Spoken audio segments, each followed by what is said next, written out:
কালী মন্দিরে পুজো দিতে আমার সেটআপ টিপও সরিয়ে ফেলেছি। বাইরে বৃষ্টিটা একটু কম, আমরা নাম লিখে দিচ্ছিলাম। মায়ের এখানে প্রসাদটাও দিয়ে দিলাম, ফুলগুলো হচ্ছে ওখান থেকে দেয়। মারাত্মক গরম, গান গাইছিলাম আর কি অনেকদিন পর। জানি না আমার সাথে কি হচ্ছে, তাই নতুন চশমা বানাতে এসেছি। Hi guys, welcome back to my channel. চলে এসেছি নতুন ভিডিও নিয়ে। কেমন আছো তোমরা সবাই? এখন বাজে সকাল 10টা, আর আজকে আমি আর মা যাচ্ছি একটু কালী মন্দিরে পুজো দিতে। অনেকদিন ধরেই যাবো করে কোনো মতেই যাওয়া হচ্ছে না, তো ফাইনালি আজকে ডেট ফিক্সড করে যাওয়া হচ্ছে। আমাদের এখানে কালী মন্দির আছে, ওখানে খুবই সুন্দর করে পুজো হয়, আর প্রায় সময় দিদিভাই আর মা যায়, আমার সবসময় যাওয়া হয়ে ওঠে না। কিন্তু যেহেতু এখন দিদিভাই নেই, সো আমি আর মাই যাচ্ছি। তাই জন্য এখন আমি এখানে দেখো কুর্তি পরে সেজে গুজে রেডি হয়ে গেছি। এই গরমের মধ্যে এত সাজতে ইচ্ছে করছিল না, কিন্তু অনেক দিন আমি ইনস্টাগ্রামের জন্য ভিডিও বানাই না, তো সেটাই একটু বানাচ্ছিলাম আর ঘেমে গেছি। এখন আমি ফ্যান অফ করে তোমাদের সাথে কথা বলছি। এইখানে দেখো আমার সেটআপ, এই যে হচ্ছে আমার সেটআপ। এখানে মেকআপের জিনিসপত্র, দেন এইখানে আয়না রেখে আমি ফোনটা এইভাবে সেট করেছিলাম, মানে কি আর বলি। সাথেই বাইরে হচ্ছে বৃষ্টি পড়া শুরু হয়ে গেছে, দেখো তোমরা দেখতে পাচ্ছ, মেবি বৃষ্টি পড়া শুরু হয়ে গেছে।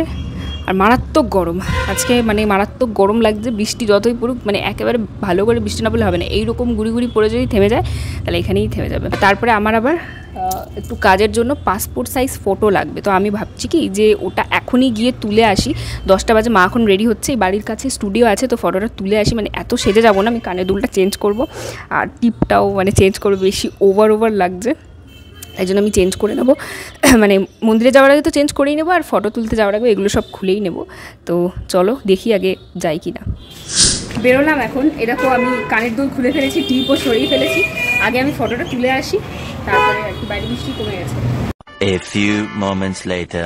আমার যাওয়াটা পুরো বৃথা চলে গেল। আমি গেলাম স্টুডিওতে, কিন্তু স্টুডিও বন্ধ ছিল। না জানি আর কবে এরকম সাজালো ভালো হালকা করে, তখন একটু মেকআপ করেই নিয়েছি, একবারে ফটোটাও তুলে আসি, বাট হলো না আর কি। আসলে আমার কাজের জন্য লাগবে, তো ভাবলাম যে ওই জন্য তুলে দেবো আর কি। এখানে কথা বলা যাবে না, তোমরা আওয়াজই খালি শুনতে পাবে। তো এখানে এখন বেরিয়ে যাচ্ছি আমরা। বাইরে বৃষ্টিটা একটু কম, এখন 10:30 বাজে, আর এই যে মাও রেডি হয়ে চলে এসছে। চলো এখন বেরোই, চল তাড়াতাড়ি। তো আমি আর মা বেরিয়ে পড়েছি, আর বাড়ির পাশেই ডাকবাংলোর এখানে দেখলাম এই বাৎসরিক পুজো হচ্ছে ভীষণ বড় করে। এটা প্রতি বছর হয় এই শনি মন্দিরটাতে। তো যাই হোক, প্রথমেই আমরা চলে গেলাম মিষ্টির দোকানে প্রসাদ কিনবো বলে। তো প্রসাদ নিয়ে প্রসাদের প্যাকেটের গায়ে আমরা নাম লিখে দিচ্ছিলাম, কারণ এখানে একটা নিয়ম আছে, এখানে কিছু মিষ্টি দিয়ে মায়ের পুজো করে, আবার মিষ্টিগুলো ওয়াপস ফেরত দিয়ে দেয়, তো নাম লিখে দিতে হয়। এই যে হচ্ছে মন্দিরের ভেতরে ঢুকলাম, আর ঢুকে দেখলাম না লোকজন অনেকই কম, মানে প্রতিবার যেরকম প্রচণ্ড ভিড় থাকে, এইবার সেরকম একটা ভিড় দেখতে পেলাম না। হয়তো আমরা একটু বেশি আগে চলে এসেছি, তাই আমরা ওই 10:30 মতো করে বেরিয়েছিলাম। তো প্রথমেই গিয়ে মাকে প্রণাম করে নিলাম, আর মায়ের এখানে প্রসাদটাও দিয়ে দিলাম। তারপরে কিছু ধূপকাঠির প্যাকেট কিনেছিলাম, তো এখানে সবাই ধূপকাঠি দেয়, তো এখানে মা ধূপকাঠি ধরিয়ে মাকে একটুখানি ঘুরিয়ে দিয়ে ধূপকাঠি দিয়ে, এই যে দেখো আমরা এখানে বসে পড়েছি। পুজো তখনও শুরু হয়নি, আমরা জাস্ট বসে ওয়েট করছিলাম। আর পেছনে দেখছো সব ফাঁকা, এটা কিন্তু পরে পুরো ভরে গেছিলো। আর এখানে দেখছি মাকে মালা পরিয়ে দিচ্ছে।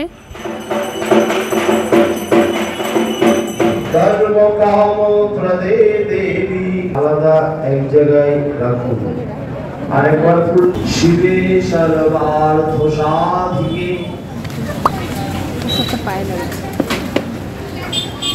তো পুজো দিয়ে বাড়িতে চলে এসেছি, আর এখন বাজে হচ্ছে কটা বাজে, 12:30 বাজে। ঠিক আছে, তো এখন ফ্রেশ হয়ে নেবো, খেয়ে নেবো, কারণ সকাল দিয়ে উপোস ছিলাম, কিছুই খাইনি।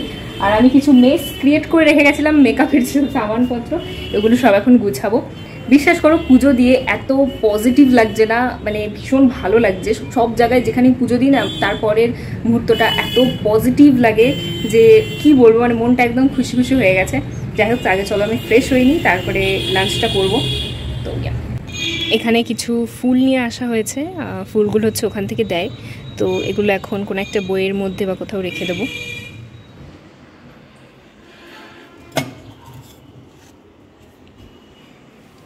পুজোর জন্য যে প্রসাদগুলো কিনেছিলাম, লাঞ্চ করে ওঠার পর ফ্রিজ থেকে বার করে এই প্রসাদগুলো এখন খাবো। এই দেখো কি টেম্পটিং লাগছে না দেখতে। তোমরা আমাকে জানিও তো যে তোমাদের কাদের কাদের ভাল লাগে, আর খাওয়ার পর মিষ্টির ক্রেভিং কাদের কাদের হয় সব কিন্তু জানিও।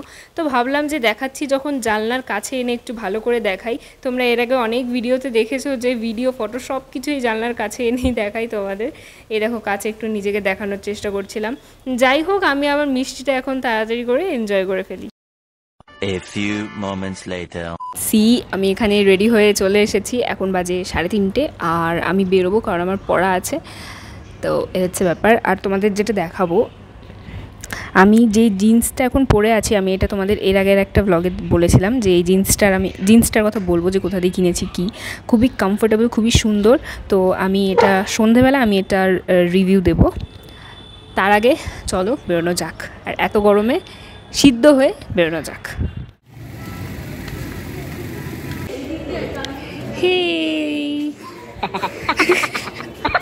একটু বেশি এক্সপ্রেশন হয়ে গেল না? না, আমি ভিডিও করছি, তুই ফটো তো।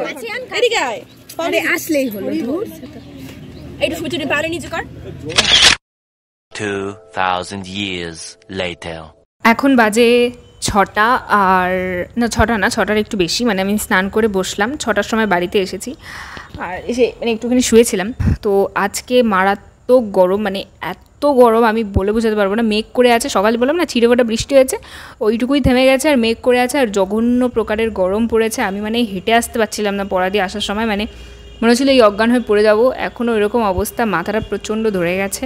আমার আর মায়ের একটু বাইরে বেরোনোর কথা ছিল, ওই সকালে দেখেছিলাম ওই যে এখানে পুজো হয়, তো সেখানে একটু যাওয়ার কথা ছিল। তারপরে বাজারে টুকটাক একটু বেরোনোর কথা ছিল। তো আর মানে আমার শরীরে একদম সাথ দিচ্ছে না। তারপরে আমিও ভাবলাম যে থাকি, গরমে আর বেরোবো না। যদিও বা বেরিয়ে যাই একটু রেস্ট নিয়ে, কিন্তু আমি ভাবলাম এই গরমে বেরোলে আবার মানে অসুস্থ হয়ে যাওয়ার মতো, মা তো পারবেই না আর এই গরমে। তো ভাবলাম যে থাক, আজকে বেরোনোর দরকার নেই। আর আমি মানে কথাও বলতে পারছি না। তো যাই হোক, এখন আপাতত একটু শুয়ে রেস্ট নেব, চা টা খাবো। এই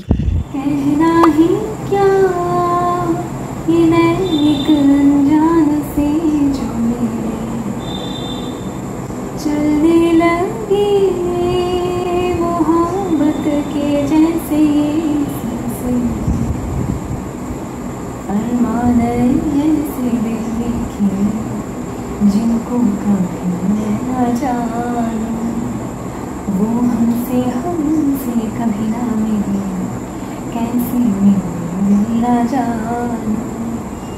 अब क्या कहे, क्या नाम दे, कैसे उन्हें मैं पुकारूं, कहना ही क्या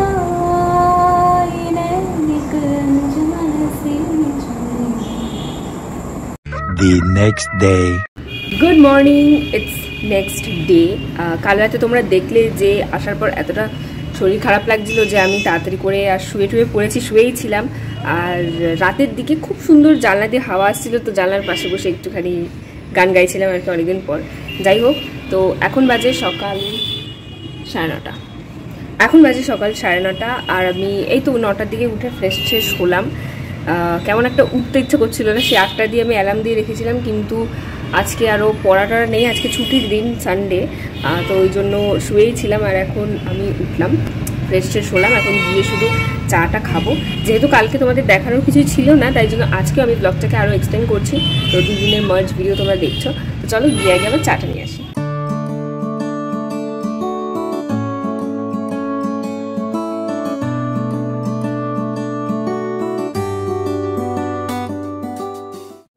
ব্রেকফাস্টে খাচ্ছি হচ্ছে এখানে পরোটা, আর সাথে কালকে যে মিষ্টি এনেছিলাম সেই মিষ্টি। পরোটা সকালবেলা পেরে তো একদম মানে হয়েই যায় দিন। যদিও এত তেলে ভাজা সকাল সকাল খেতে নিই না, রোজ খাই না অবভিয়াসলি, ঠিক আছে, যেদিন খাই সেদিনই তোমাদের দেখাই। আর আদারওয়াইজ ধরো রুটি খেলাম, তাও রুটি খাই না, ওই টুকটাক দিয়েই ব্রেকফাস্টটা আমি করে ফেলি। আজকে একটু পরোটা খাচ্ছি। 2000 years later. এখন বাজে হচ্ছে 12:30, আর আমি এই সবে ঘরগুলো সব ফ্রেশ করলাম, মুছলাম। আর এই গরমের মধ্যে ঘরগুলো জল করে মুছতে বেশ ভালো লাগে, ঠান্ডা লাগে, তো ঘর মুছলাম। আর আমি জানি না আজকে গরমে এতটা অস্বস্তি লাগছে কেন, মাঝেও অনেক ভরপুর গরম পড়েছে, কিন্তু এই কালকে থেকে আজ অবধি আমার শরীরটা ঠিক স্বাদ দিচ্ছে না আমি যেরকম চাইছি, মানে এনার্জি পাচ্ছি না আমি কোনো কিছুতে, প্রচণ্ড পরিমাণে গরম লাগছে। অ্যাজ ইউ ক্যান সি আমার ফেস দেখে তোমরা হয়তো বুঝতে পারছো। বাইরে দেখো মানে মেঘ করে আছে, পুরো গুমোট ওয়েদার হয়ে আছে, না বৃষ্টি হচ্ছে না কিছু, মানে রাগ ধরছে আমার কাল থেকে। এই করে কালকে বেরোনোর কথা ছিল, বেরোতে পারিনি, বাট আজকে বেরোনোর কথা আছে। আমি একটু বাজারে বেরোবো, অনেক রকম কেনাকাটা টুকটাক কাজ আছে, তো না বেরোলে আর হচ্ছে না, আর আমিও ছুটি পাই না খুব একটা বিকেলে।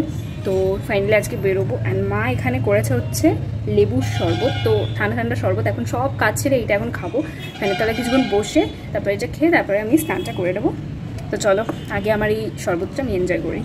আমার স্নান এই জাস্ট কমপ্লিট হলো। জানি না আমার সাথে কী হচ্ছে, আমার আবার এখানে দাঁতে ব্যথা শুরু হয়েছে প্রচণ্ড পরিমাণে, আমি কিছু চেবাতে পারছি না, মাড়িতে ব্যথা করছে। আমার দাঁতের কিন্তু তেমন একটা খুব প্রবলেম নেই, কিন্তু দুদিন ধরে এরকম হচ্ছে কেন জানি না। যাই হোক এখন স্নান করে ফ্রেশ হয়ে গেছে, স্নান করেছি, কী আরাম লাগছে আমি তোমাদের কী করে বোঝাবো, প্রচণ্ড আরাম লাগছে। আর মাথা আমি চুল ভেজাইনি, তবে হালকা হালকা একটু জল আর কি শাওয়ারের তলায় একটু ইয়ে করেছিলাম চুলে, এই আর কি। তো এখন আমি আমার লাঞ্চটা করে নেবো, চলো দেখা যাক লাঞ্চে কী আছে আজকে। ওকে, তো এখানে আছে হচ্ছে, বোঝা যাচ্ছে না অতটা ক্যামেরায়, বাট অমলেট করে ডিমের ঝোল উইথ বেগুন। মা এরকমভাবে প্রায় করে থাকে, বেগুন দিয়ে ডিমের ঝোল আবার অমলেট করে। তো ঠিক আছে চলো এখন লাঞ্চটা আমরা সেরে ফেলি। One eternity later.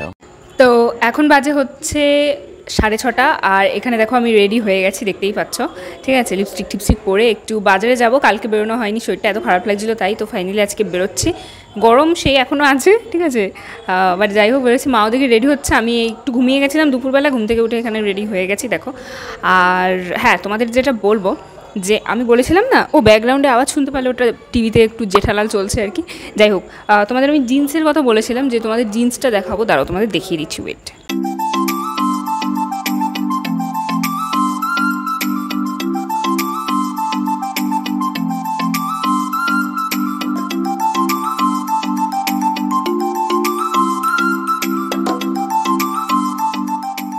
তো যেমনটা তোমরা দেখলে জিন্সটা, এটা হচ্ছে আমি ফ্লিপকার্ট থেকে কিনেছি, খুবই অল্প প্রাইসে, 650 মতো পড়েছিল। এত সুন্দর প্রাইসে, মানে এত কম প্রাইসে এত সুন্দর একটা জিন্স, এত সুন্দর ফিট, কালার, এভরিথিং। তো তোমরা চাইলে কিন্তু আমি এটা কমিউনিটি পোস্টের লিঙ্কটা দিয়ে দেবো যদি তোমরা আমাকে কমেন্ট করো। তো আমার না মেয়েদের একটা জিনিস ভালো লাগে যে মেয়েদের এমন কিছু ড্রেসেস আছে, এমন কিছু সব কিছু জিন্স টপ বলো, খুব সুন্দরভাবে অ্যাফোর্ড করা যায়। মানে এই যে দেখো না, এসপ্ল্যানেড থেকে শুরু করে সারোজিনী মার্কেট পর্যন্ত সব কিন্তু কম দামে, বাট সেগুলোকে মেয়েরা এত সুন্দর করে স্টাইলিং করতে পারে। আসলে মেয়েদের ভ্যারাইটি অফ ড্রেসেস হয়, একটু ঘাটলে কিন্তু তোমরা খুব হ্যাবক দাম ছাড়াও এরকম দামের মধ্যেও কিন্তু অ্যাফোর্ডেবল জিনিস তোমরা পেয়ে যেতে পারো খুব সহজেই। ঠিক আছে চলো এখন বেরোনো যাক। মা ওদিকে রেডি হয়ে গেছে, মা আসছে, মাকে আগে একটু দেখে নাও। এই যে মা এখানে রেডি হয়ে গেছে এই কুর্তিটা পরে। কি বলছিলে বলো এবার? যাবো কতদিন ধরে বাজারে যাবো যাওয়াই হচ্ছে না, এক দিন এক একটা, এই গরম এই বৃষ্টি আসে, আজকে ভেবেছি যাবোই। তাও তো গরম রয়েছে আজকে, গরম প্রচুর আছে, তাও ঝড় বৃষ্টি আসবে, তাও বললাম না আজকে বেরোবোই, যেভাবেই হোক তাই যাই। চলো তাহলে। এই যে রাস্তায় বেরিয়ে এখানে উৎসার সাথে দেখা হয়ে গেল, এই যে কথা বলছে এখানে, এইটুকু আমার বিয়ের জন্য।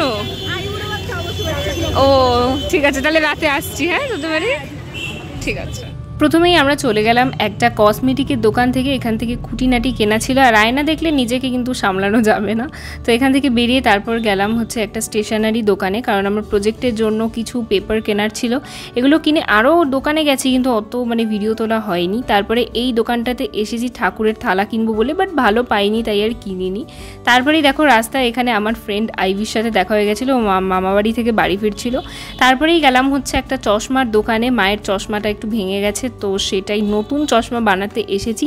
কিন্তু আনফর্চুনেটলি এখানে একটা চশমার ফ্রেমও পছন্দ হয়নি, ওই কয়েকটা মা পরে পরে দেখছিল। পরে আমাদের একদিন রানাঘাট যেতে হয়েছিল এর জন্য। যাই হোক দেখো এখানে আমি চশমা পরে দেখছিলাম যে আমাকে কেমন লাগে। আমার মনে হয় না যে আমাকে চশমা পরে ভালো লাগে, ভগবান করে কোনো দিন যেন না পড়তে হয়। বেরিয়েছি আর কিছু খুঁটিনাটি খাবো না, এটা তো হতেই পারে না। মুদি দোকান থেকে এগুলো, তারপরে ওই কসমেটিকের দোকান থেকে টুকটাক জিনিস কিনে এখন বাড়িতে চলে এসেছি। আমার প্রচণ্ড হিচকি উঠছে। যাই হোক চলো আজকের ভিডিওটা তাহলে এই অবধি রাখছি। তোমরা অবশ্যই জানিও যে কেমন লাগলো, বাইরে খুব সুন্দর হাওয়া দিচ্ছে। এখন আমার ভীষণ পরিমাণে হিচকি উঠছে, এখন স্নান করবো, জল খাবো, দেন ফ্রেশ হয়ে বসবো। তো চলো তাহলে এখনের জন্য টাটা, দেখা হচ্ছে পরের ভিডিওতে। যাওয়ার আগে লাইক শেয়ার আর সাবস্ক্রাইব করে দিয়ে যেও। বাই।